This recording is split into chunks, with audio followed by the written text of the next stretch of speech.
சரி, நான் அவருக்காக நான் எப்படி பதில் சொல்ல முடியும்? இந்த கேள்வியில அவர்கிட்ட கேட்க வேண்டிய கேள்வி தவறான அட்ரஸ்ல கேட்கறீங்க. அவரிடமோ அவங்க கட்சியை சேர்ந்த நிர்வாகிகளிடமும் கேட்க வேண்டிய கேள்வி.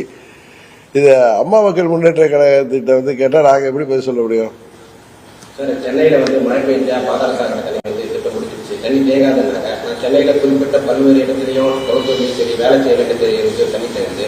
அதை எப்படி சார் இல்ல, பாதாள சாக்கடை திட்டங்கள் இது மாதிரி டிரைனேஜ் ஸ்கீம்ஸ்லாம் அரசாங்கம் செய்து கொண்டுதான் இருக்கிறார்கள். இருந்தாலும் கடுமையான மழை பொழிகின்ற பொழுது ஒரே இடத்துல வந்து பல சென்டிமீட்டர் மழை பெய்கின்ற பொழுது நீங்க சொல்ற மாதிரி தண்ணீர் தேங்கி அப்பொழுது பிறகு வெளியேறுகின்ற சூழ்நிலை இருக்கு.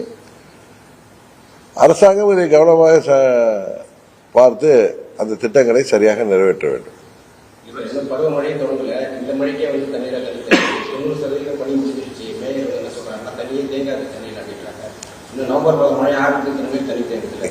இல்ல, இப்பவே பருவமழை ஆரம்பித்து விட்டது தானே சொல்றாங்க. 16ஆம் தேதியிலிருந்து ஆரம்பிக்கும். 18ஆம் தேதியிலிருந்து ஐப்பசி மாதமே தொடங்குது.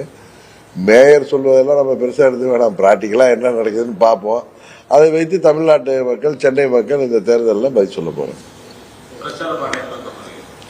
அதெல்லாம் தை மாதத்துக்கு பிறகுதான், பிப்ரவரி மாதம் ஆகிடும்.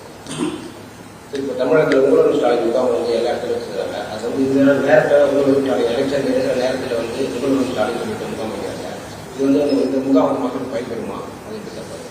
பொறுத்திருந்து பார்ப்போம் பயன் தருதான்னு. இல்லைன்னா அதை பற்றி நான் எனது கருத்தை சொல்றேன். டிசம்பர் 15ஆம் தேதியிலிருந்து மகளிர்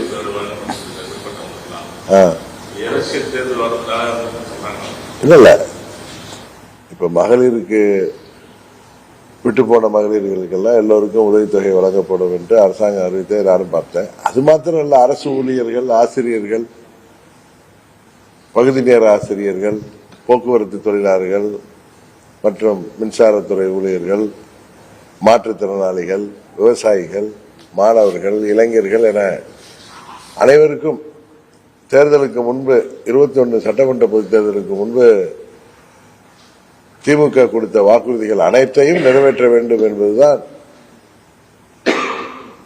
தமிழ்நாட்டு மக்களின் எதிர்பார்ப்பு. அதை நிறைவேற்றினால்தான் அவர்கள் தைரியமாக வருகின்ற சட்டமன்ற பொதுத் தேர்தலின் போது மக்களை சந்திக்க முடியும்.